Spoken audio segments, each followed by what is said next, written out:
Is it an overreaction to call Matt Reeves as the Batman perfect? Probably.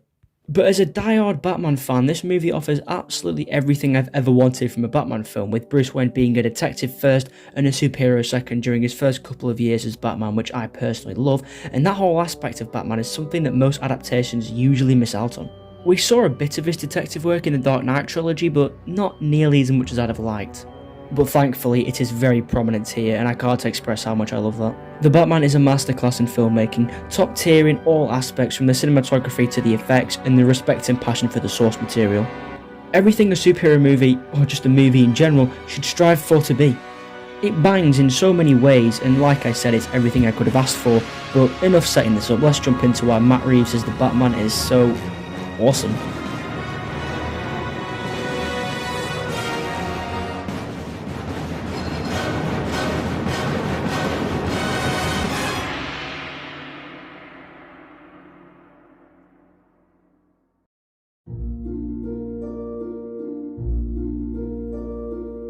From the first scene, it is made clear the amount of thought, work and creativity that has gone into making this movie.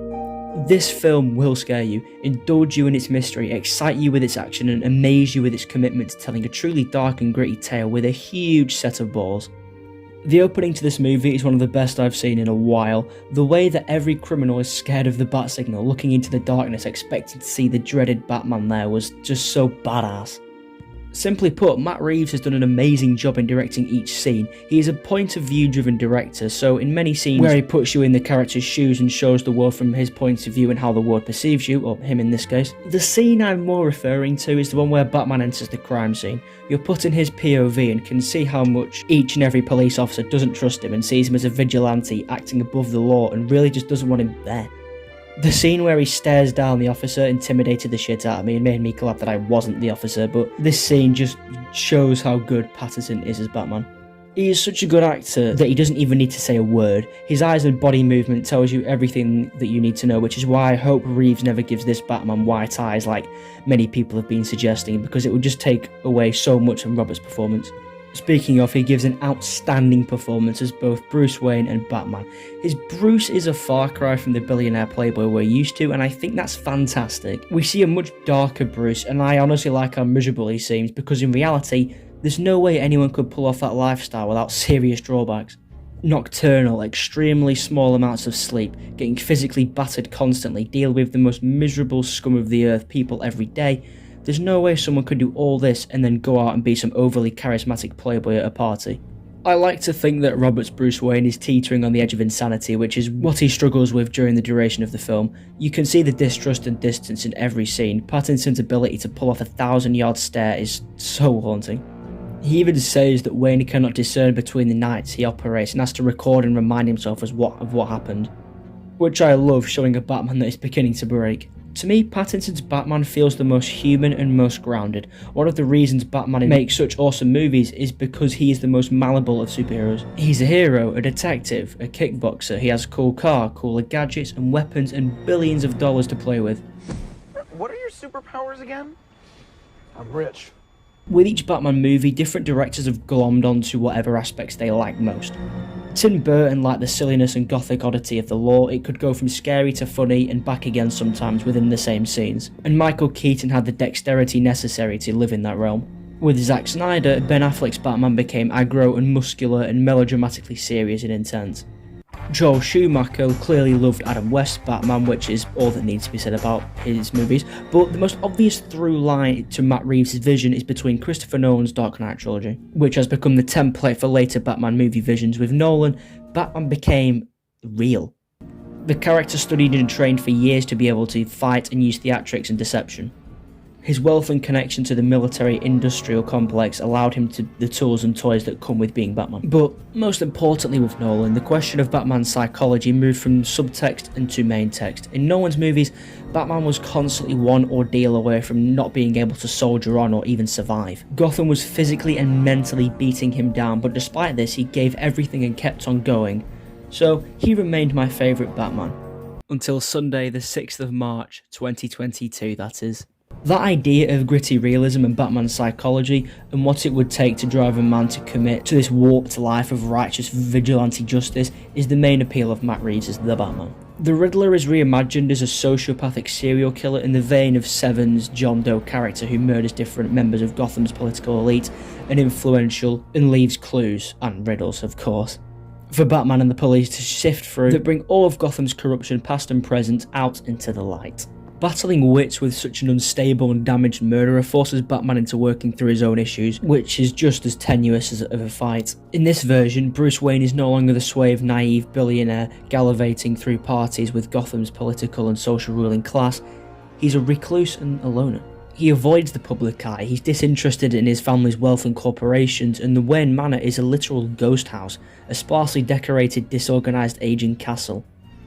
As far as the Batcave, it's basically an exaggerated cellar with a couple of computer screens for Batman's forensic works. Everything about the way Wayne lives and behaves feels gloomy, if not sad and pathetic.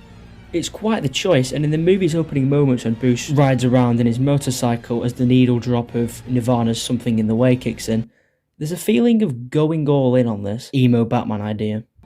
Reeves has referred to Pattinson's performance as harkening back to Kurt Cobain, so it might be more appropriate to refer to this as a grunge Batman. You could also think of him as goth Batman, with how much Pattinson's performance and the character design for this film similarly owes a debt to Brandon Lee's iconic titular role in 1994's The Crow.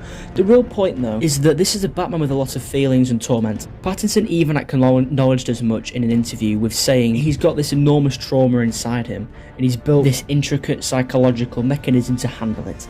When Bruce looks at that kid during the funeral scene, I just knew he was going to walk over to him and say, "I know how you feel, kid," or something like that. I knew every time he faced a bad guy he was going to say something like, "He must be stopped," but he never did. He never hit us with the usual cheesy superhero dialogue we've all grown so accustomed to. I'm vengeance. An absolute masterclass of show don't tell. Pattinson's eyes say it all, man. He's so depressed, but it works. Can I also say how happy I was to hear him make a point of no killing or no guns, because that is what Batman is, and I refuse to hear otherwise. What? What, your moral code just won't allow for that? It's too hard to cross that line? No! God almighty, no! It'd be too damned easy. All I've ever wanted to do is kill him. A day doesn't go by when I don't think about subjecting him to every horrendous torture he's dealt out to others, and then end him. But if I do that, if I allow myself to go down into that place, I'll never come back. The film uses a rhythm of detective stories, and Batman interrogates his sense of self as he tries to understand the Riddler and the meaning of these killings.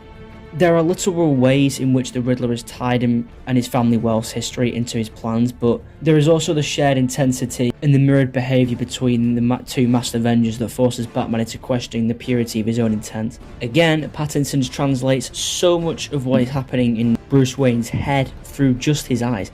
His Batman is still figuring out his way through his life, and through Gotham's seedy underbelly, as it were. He's aggressive, intimidating, and harbours a lot of pain and volatile emotional energy, which comes out through the very violent ways he punches bad guys for a pretty uncomfortable, lengthy time.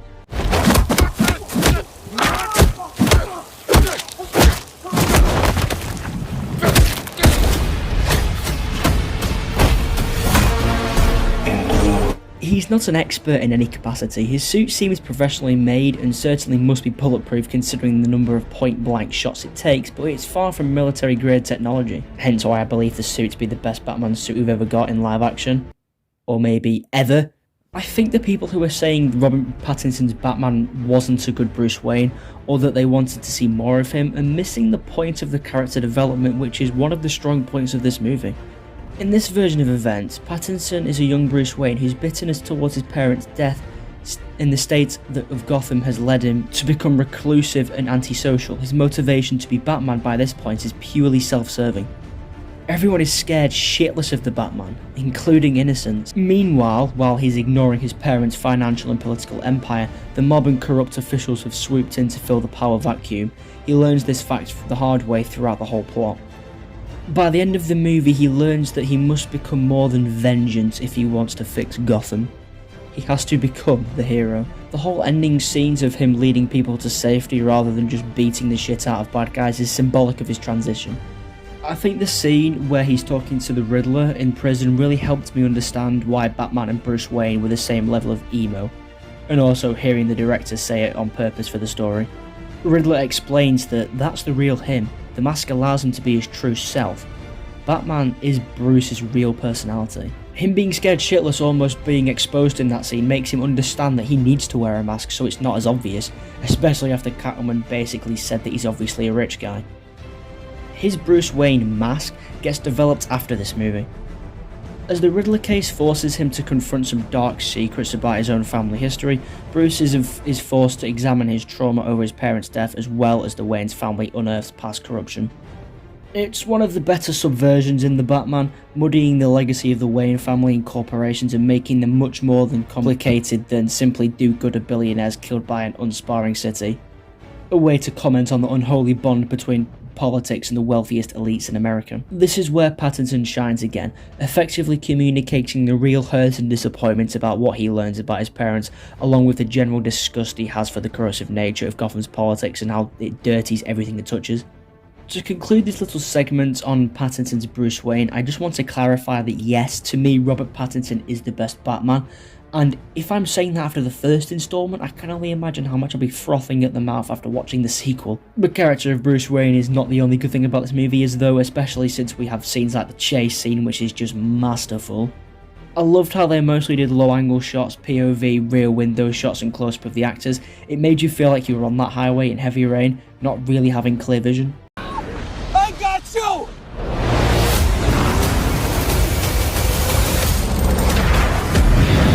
Super great stuff.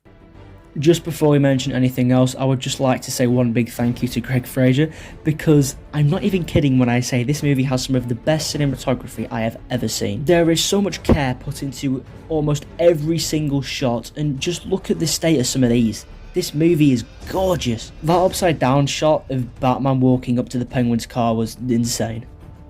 The elevator fight sequence when the lights start going off and on too, it's all just so good. But moving on. I feel guilty that I haven't mentioned Paul Dano. He is by far the best villain we've seen in a Batman movie since Heath Ledger. He's so unhinged and he genuinely creeps me out. To me, he's the best Riddler we've ever seen and easily one of the better villains in the CBM genre. I really appreciated how they just committed to crafting a villain who's just a total lunatic serial killer instead of going for the whole sympathetic, tragic backstory that we've seen about 1,000 times. Not that there's anything wrong with that, because if it's done right, it can be amazing and compelling, but I'm just happy that, once again, the Batman breaks the mold and does its own thing. Dano's performance strikes a careful balance between an abused, maladjusted man with hidden intelligence and a caricature of psychopathy. At no point does he seem like a parody of an evildoer to credit the actor in the script. Instead, the madness that radiates from within the character is clearly the product of a mind broken by cruelty of unbelievable scale. Dano really brings a quiet air of malice to the role. When the character explodes in rage, the contrast between that and his previous stillness is jarring and unsettling in all the right ways. To me though, this film does almost everything right, and I couldn't criticise a single performance regardless. You've got Colin Farrell as an incredible Penguin. How is this him, by the way? The makeup team needs to win some sort of award for this.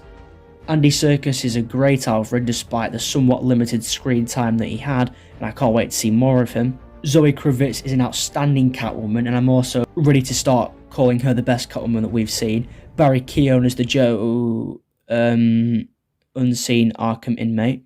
But seriously, I can't wait to see him as you know who. To conclude, yes, Robert Pattinson is the best Batman. Every other Batman actor does a fine job in their own different ways, but Pattinson knocks it out of the park in a way that no other actor does. I can honestly go on for days about how good and how well done this film was, but I'll cut this short for now. But if you want me to make a full-on deep dive analysis into the Batman, then just let me know in the comments, I'd be more than happy to do that. I am truly so excited to see how Reeves will keep the story going, because for me this movie has already set a very high bar that's going to be hard for most CBMs to even reach from now, let alone beat. But I'm confident that his trilogy can keep on improving. In Matt Reeves, we trust. If you agreed with what I had to say here, or even if you didn't, then feel free to drop a comment explaining your thoughts on the Batman or whatever, and if you want to see more videos like this, then please consider subscribing, it really helps me out. And yeah, that's about all I have to say. Speak to you soon. I'm vengeance.